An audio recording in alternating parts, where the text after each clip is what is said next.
Hello my dear students, welcome you all on Fusis learning. आप सभी का स्वागत है आपके अपने चैनल फ्यूसिस लर्निंग के ऊपर। तो चलिए हम आज की क्लास स्टार्ट करते हैं। क्लास 12th फिजिक्स के chapter number 1 electric charges and field से। उससे पहले मैं अपना इंट्रोडक्शन बता देता हूँ। मेरा नाम है शिवम राज और मैं हूँ आपका फिजिक्स टीचर और मेरे साथ पढ़ेंगे आप सभी लोग थ्रू दिस कैमरा। और कैमरा का भी हम एक ब्यूटीफुल सा नाम रख देते हैं, मिस्टर हरी। तो हरी, चलिए आज की क्लास स्टार्ट करते हैं। और आज की क्लास में हमारे पास पहला टॉपिक है जिसके अंदर हम बात करेंगे इंट्रोडक्शन में चार्जेस के बारे में। तो देखिए, फर्स्ट ऑफ ऑल हम बात कर लेते हैं इलेक्ट्रिक चार्ज एंड फील्ड के बारे में। स्लाइड पे आपको वहां पे इलेक्ट्रिक चार्ज और फील्ड दिख रहा होगा। और इसके अंदर सबसे पहले हम बात करेंगे इलेक्ट्रिक चार्ज की। तो माय डियर स्टूडेंट्स, जो डायग्राम आपको दिख रहा है इसके अंदर करंट फ्लो होता हुआ आपको यहाँ पे दिखाई दे रहा होगा थ्रू दीज वायर्स। तो इन वायर्स से जो करंट फ्लो हो रहा है उसके लिए जो रेस्पॉन्सिबल एंटिटी है उसको ही अपन बोलते हैं चार्ज। ठीक है, आई hope you got the idea. I hope आपको ये चीजें समझ में आ रही होंगी। तो चलिए आगे बढ़ते हैं बिना देरी के। एंड सबसे पहले बात कर लेते हैं इंट्रोडक्शन की। इंट्रोडक्शन में सबसे पहले इलेक्ट्रोस्टैटिक, जो हमारे चैप्टर का ब्यूटीफुल सा नेम है इलेक्ट्रोस्टैटिक। देखिए माय डियर स्टूडेंट्स, ये दो शब्दों से मिलकर बना हुआ है। यहाँ पे इलेक्ट्रो और स्टैटिक। इलेक्ट्रो से सिंपल मीनिंग हम लगा सकते हैं इलेक्ट्रॉन से। इलेक्ट्रो का मतलब होता है यहाँ पे इलेक्ट्रॉन्स। ओके, एंड स्टैटिक का मतलब है जो चीज एक जगह पे रुकी हुई है, स्टॉप्ड है, स्टैटिक है, स्थूल है, रुका हुआ है। मतलब अगर हमारा स्टैटिक कंडीशन में चार्ज है, यानी कि रुकी हुई कंडीशन में कोई चार्ज है, उसका स्टडी हम करते हैं फिजिक्स की जिस ब्रांच के अंदर, वो कहलाता है आपका इलेक्ट्रोस्टैटिक। ठीक है, आई hope you got the idea. आगे बात करते हैं स्टैटिक चार्ज के बारे में। तो देखिए आपको यहाँ पे एक ब्यूटीफुल सा डायग्राम दिख रहा होगा और उस डायग्राम में सेम इसी कलर का आपको बलून भी दिखाई दे रहा होगा, जिसमें एक गर्ल है जिसके हेयर्स जो है अट्रैक्ट हो रहे हैं इस बलून के साथ में। इस बलून से हेयर अट्रैक्ट होंगे जब वो ड्राई होंगे। अभी आपके सर के जो हेयर्स है, सर के हेयर्स जो है वो अभी ऑयलिंग किया हुआ है तो ये अट्रैक्ट नहीं होंगे। लेकिन ड्राई हेयर में आप ट्राई करोगे तो आपका जो बलून है उन हेयर्स को अट्रैक्ट करेगा। सेम एज आपके पास कॉम्ब होता है, डेली आप कॉम्ब यूज करते हैं। कॉम्ब को ड्राई हेयर में आप थोड़ी देर के लिए रब कीजिए और फिर उस छोटे पीसेस ऑफ पेपर्स के पास लेके जाएंगे। तो आपने ये एक्सपेरिमेंट तो किया भी होगा जूनियर क्लासेस में। आपके जो पेपर्स हैं वो उस कॉम्ब की तरफ अट्रैक्ट होते हैं। ठीक है, और ये मैजिक आपने बहुत बार अपनी क्लास में अपने क्लासमेट्स को दिखाया भी होगा। तो ये सब किसकी वजह से होता है, इसके पीछे भी एक साइंस है माय डियर स्टूडेंट्स। तो उस साइंस के बारे में आज हम बात कर रहे हैं और वो है स्टैटिक चार्ज। उसके पीछे जो रेस्पॉन्सिबल एंटिटी है वो है स्टैटिक चार्ज, यानी कि जो चार्ज रुकी हुई कंडीशन में होते हैं। देखिए नॉर्मली कोई भी मैटर है वो दो तरीके का होता है, इंसुलेटर एंड कंडक्टर। तो जो कंडक्टिंग मटेरियल्स हैं उनके बारे में तो हम बहुत बार पढ़ चुके हैं कि वो करंट फ्लो के लिए रेस्पॉन्सिबल होते हैं। मतलब उसके किसी भी कंडक्टर के अंदर करंट फ्लो होती है उसके सरफेस पे होती है, और चार्ज फ्लो होते हैं उसके ऑपोजिट डायरेक्शन में करंट फ्लो होती है। ये क्लास 10th में आप पढ़ चुके हो। बट हम क्लास 12th में जो इंसुलेटिंग मटेरियल है उनके ऊपर जो चार्ज होते हैं वहां भी चार्ज होते हैं और वो चार्ज स्टैटिक कंडीशन में होते हैं, और उनके बारे में आज हम चर्चा करने जा रहे हैं। तो हमने दो एग्जांपल देखी। एक आपका ये balloon example, my dear students, वो फूट गया है, कोई बात नहीं, आप समझ गए होंगे।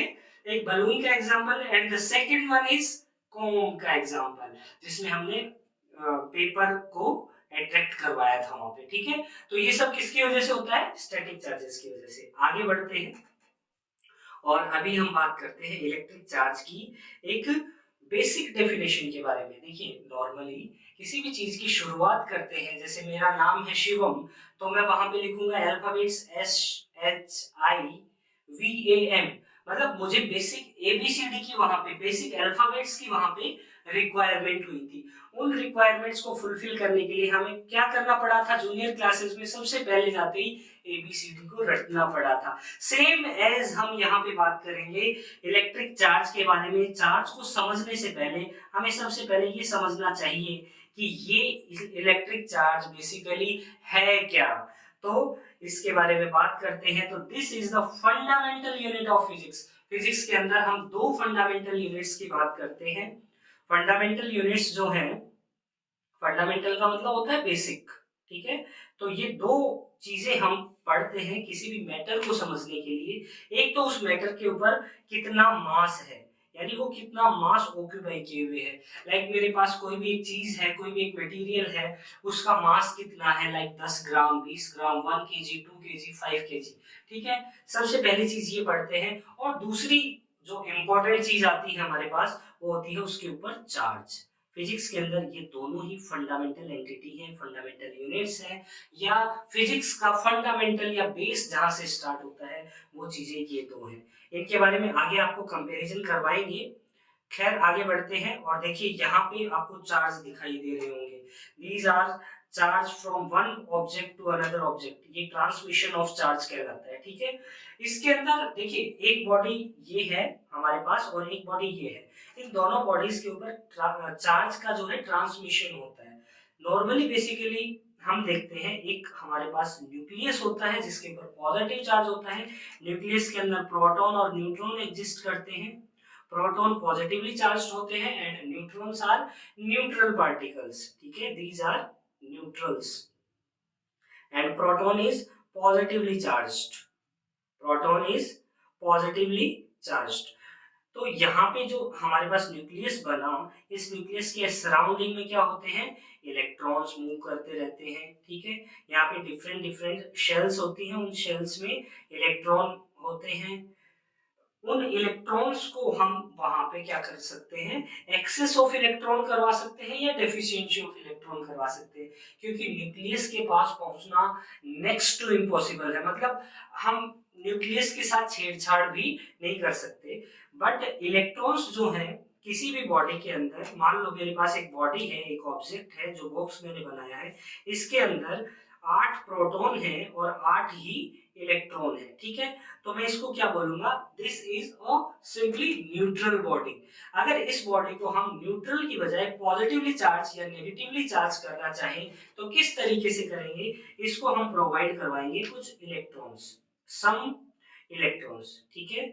अगर हमने इसको एक इलेक्ट्रॉन प्रोवाइड करवाया तो इस केस में हमारे पास क्या हो गए, इस अनदर बॉक्स से समझते हैं 8 प्रोटॉन एंड 9 इलेक्ट्रॉन। मतलब अब हमारा ये जो मैटर है या ये ऑब्जेक्ट है ये कंप्लीटली न्यूट्रल नहीं रहा। अब इसके पास इलेक्ट्रॉन का एक्सेस हो गया है, यानी कि नेगेटिव चार्ज पार्टिकल का एक्सेस हो गया है, तो इसको हम बोलेंगे negatively charged body, negatively charged body. अच्छा, तो सर अब हमें ये बताइए कि क्या मुझे इसको पॉजिटिवली करने के लिए इसको प्रोटॉन देने पड़ेंगे? No, never. क्यों?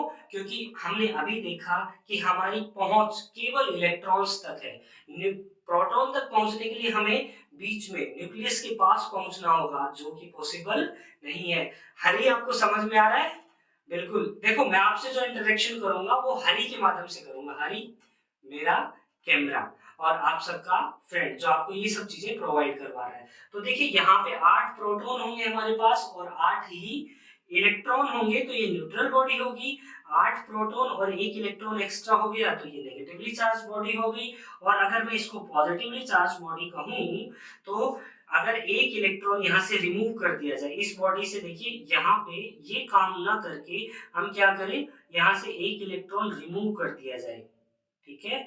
इस बॉडी से एक इलेक्ट्रॉन को मैंने क्या कर दिया, हटा दिया। तो यहाँ पे 7 प्रोटॉन मेरे पास रहे और 8 प्रोटॉन मेरे पास रहे और 7 इलेक्ट्रॉन हो गए। यानी कि यहाँ पे पॉजिटिवली चार्ज पार्टिकल जो है वो क्या हो गए, ज्यादा हो गए। तो ये बॉडी हमारी हो जाएगी positively charged body. I hope you got the idea. मुझे ऐसा लग रहा है कि आपको बहुत अच्छे से ये क्लास क्लियर हो रही है, कंसेप्ट क्लियर हो रहे हैं। यस और no? Yes Harry, yes, okay. चलिए आगे बढ़ते हैं। और सेकंड जो पिक्चर है उसके अंदर यहाँ पे दिखाया गया है कि जो लाइक चार्जेस हैं वो एक दूसरे को रिपेल करते हैं, ठीक है। 2 बॉयज को एक साथ बिठा दो, झगड़ा करके उठेंगे। लेकिन एक बॉय एक गर्ल है हमारे पास, तो वो आराम से बातें करेंगे। मतलब ऑपोजिट चार्जेस एक दूसरे को अट्रैक्ट करते हैं, बट लाइक चार्जेस जैसे पॉजिटिव पॉजिटिव और नेगेटिव नेगेटिव एक दूसरे को क्या करते हैं माय डियर फ्रेंड्स, रिपेल करते हैं। ठीक है, अनलाइक चार्जेस एक दूसरे को अट्रैक्ट करते हैं और लाइक चार्जेस एक दूसरे को रिपेल करते हैं। आई hope you got the idea. ये स्लाइड अच्छे से आपको क्लियर हुई होगी। आगे बात करते हैं। देखिए अनदर एक ब्यूटीफुल सा कंपैरिजन हमें यहाँ पे दिख रहा है चार्ज और मास का। यहाँ पे दो चीजें हम कंपेयर करेंगे। हालांकि इनिशियली मैंने बता दिया था कि फंडामेंटल यूनिट ऑफ फिजिक्स दो होती हैं, एक होता है आपका चार्ज और दूसरा होता है हरी कौन, मास। ठीक है, तो अब उनका बेसिक कंपैरिजन हम करते हैं। देखिए सबसे पहले अगर मैं बात करूं तो एलिमेंट्री यूनिट ऑफ फिजिक्स होती है चार्ज, और इसका सिंबल भी यहाँ पे Q और कैपिटल Q, या तो स्मॉल q से लिख दो या कैपिटल Q से लिख दो। और मास के बारे में अगर मैं बात करूं तो ये भी एलिमेंट्री यूनिट होती है और इसका सिंबल होता है स्मॉल m और कैपिटल M, यानी कि छोटे m या बड़े m से हम इसको लिख सकते हैं। नेक्स्ट लिखा है इट कैन बी पॉजिटिव और नेगेटिव। हमारा चार्ज पॉजिटिव भी हो सकता है और नेगेटिव भी हो सकता है, बट मास के केस में हमेशा ध्यान रखना मास हमेशा पॉजिटिव होगा। कभी सुना है किसी बॉडी का मास ये नेगेटिव 10 किलो आलू लेके आ गया? नहीं सुना। क्यों? क्योंकि मास हमेशा क्या होता है, पॉजिटिव होता है।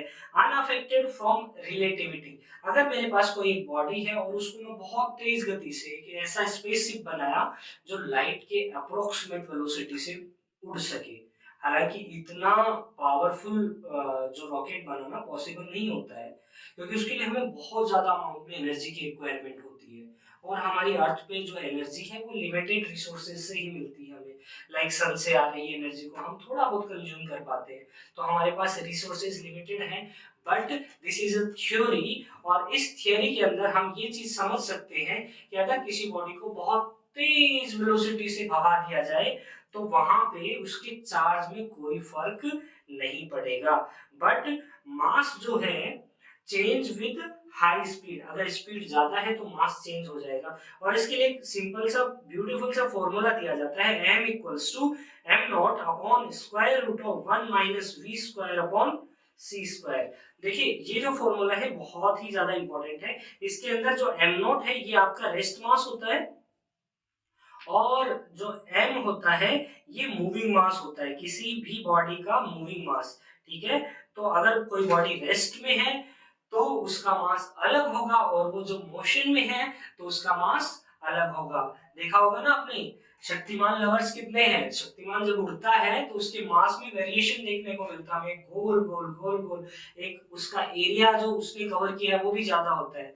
ठीक है, तो उस चीज से भी समझ सकते हो कि कोई बॉडी है वो अगर मूविंग कंडीशन में, मूविंग का मतलब मैं यहाँ पे रिलेटिव रिलेटिव वेलोसिटी की बात कर रहा हूँ। ऐसा नहीं है कि सर मैं 10 मीटर पर सेकंड से दौड़ा और या मैंने कार ड्राइव की और मेरा मास तो उतना ही रहा। नहीं माय डियर स्टूडेंट्स, जब आपकी वेलोसिटी लाइट वेलोसिटी के अप्रोक्सीमेट वेलोसिटी से मूव करती है तब आपका मास जो है वहां पे चेंज होता है, और वो चेंज किस फॉर्मूले से होता है, m equals to m nought upon square root of 1 minus v square upon c square से। चलिए आगे बढ़ते हैं। देखिए यहाँ पे मैंने यहाँ पे जो स्लाइड के अंदर दिया गया है m डैश लिखा है, तो कोई बात नहीं, इसको अपन मूविंग मास मान लेंगे, और जो m है ये आपका रेस्ट मास है। ठीक है, चलिए आगे बढ़ते हैं। अगले अगले वाले पॉइंट में हमें क्या बताया है यहाँ पे, unit of charge. Unit of charge होती है कूलम। एंड नेक्स्ट पॉइंट है SI unit of mass. Mass की एसआई यूनिट जो होती है वो होती है kilogram. I hope you got the idea. हरी समझ में आ रहा है आपको? ओके, चलिए आगे बात करते हैं डायमेंशंस के बारे में। तो देखिए मैं चार्ज को बहुत ही बेसिक से आपको एक्सप्लेन कर रहा हूँ। एक छोटी सी डेफिनेशन है जो आपने क्लास 10th में पढ़ी होगी मूविंग चार्ज से रिलेटेड, कि चार्ज की जो डेफिनेशन है वो होती है Q equals to I upon T, यानी flow of current per unit, sorry my mistake, flow of charge per unit time is called as current. तो यहां से हम चार्ज की डायमेंशन अगर निकालना चाहें तो Q इक्वल्स टू मैं लिखूंगा यहाँ पे I इंटू टी। आई है यहाँ पे हमारे पास करंट, जिसकी डायमेंशन होती है एम्पियर एंड टाइम की होती है कैपिटल टी। तो यहाँ पे Q जो चार्ज है उसकी डायमेंशन हो जाएगी A1 T1। I hope you got the idea. आगे बढ़ते हैं और आगे बात करते हैं अपन डायमेंशन ऑफ मास की। तो देखिए डायमेंशन में मास जो है उसको m1 से सिंपली लिख दिया जाता है, वो भी मैंने लिख दिया है। इसमें किसी भी तरह का आपको लोड लेने की आवश्यकता नहीं है। देखिए यहाँ पे एक चीज और दिखाई गई है कि चार्ज का फ्लो हो रहा है और वहां पे इलेक्ट्रिक करंट जनरेट हो रही है। इस पिक्चर के अंदर आप आसानी से देख पा रहे होंगे कि यहाँ पे कुछ न कुछ हलचल हो रही है और ये हलचल की वजह कौन है? इलेक्ट्रिक चार्ज ही है। तो यहाँ पे मैं एक डेफिनेशन और ऐड करना चाहूंगा इलेक्ट्रिक करंट की। अगर चार्ज हमारा फ्लो करने लग जाए, हालांकि हम इलेक्ट्रोस्टैट पढ़ रहे हैं, मैं बहुत अच्छे से जानता हूँ, लेकिन चार्ज की यहाँ पे यूनिट और डायमेंशन समझाने के लिए मुझे मोशन के अंदर थोड़ा सा एंटर करना पड़ेगा। तो इलेक्ट्रिक करंट की अगर मैं यहाँ पे बात करूं तो इलेक्ट्रिक करंट जो होती है वो होती है flow of charge per unit time. अभी मैंने आपको बताया flow of charge per unit time is defined as electric current. तो I इज इक्वल्स टू मैं यहाँ पे लिखूंगा Q अपॉन T, जहाँ पे Q है हमारे पास charge and T is time. तो देखिए my dear student, electric current का यहाँ पे डेफिनेशन आ गया in the form of charge. तो यहाँ पे फॉर्मूला जो है वो निकल के आता है हमारे पास I equals to Q by T। तो ये था हमारा आज का टॉपिक, जिसके अंदर हमने बात की बेसिक इलेक्ट्रोस्टैटिक्स के बारे में। उसके बाद हमने चार्ज देखा, इमेजेस के फॉर्म में चार्ज को महसूस किया। एक बलून लेकर, जो मेरा अभी फूट चुका है तो मैं अभी नहीं दिखा सकता आपको, बलून लेकर हमने ये देखा कि किस तरीके से स्टैटिक चार्ज जो है ऑपोजिट चार्ज को अट्रैक्ट करता है और रिपेल करता है। सेम एज हमने उसके बाद में स्टैटिक चार्ज की कुछ फंडामेंटल चीजें देखी, यूनिट्स एंड डायमेंशन देखी, और उसके बाद में हमने इलेक्ट्रिक करंट के बारे में डिफाइन किया। तो आई होप आपको आज की क्लास बड़ी ही मजेदारी के साथ पसंद आई होगी। बहुत ही अच्छा लेक्चर था, मुझे भी मजा आया आपसे बात करके। और मैं आपसे जो बात कर रहा हूँ वो मेरे इस प्यारे से ब्यूटीफुल से कैमरा, जिसका मैंने आज ही नामकरण किया है मिस्टर हैरी, और जो इंग्लिश स्टूडेंट है वो इसको हैरी भी बोल सकते हैं। तो हैरी के थ्रू हम नेक्स्ट क्लास में मिलेंगे। तो तब तक के लिए जुड़े रहिए हमारे साथ। फ्यूसिस लर्निंग आपकी हर तरह से फिजिक्स में हेल्प करेगा। आप हमारे साथ जुड़ने के लिए, हमारे साथ बात करने के लिए और इंटरेक्शन करने के लिए आपका तहे दिल से बहुत बहुत धन्यवाद। हरे कृष्णा।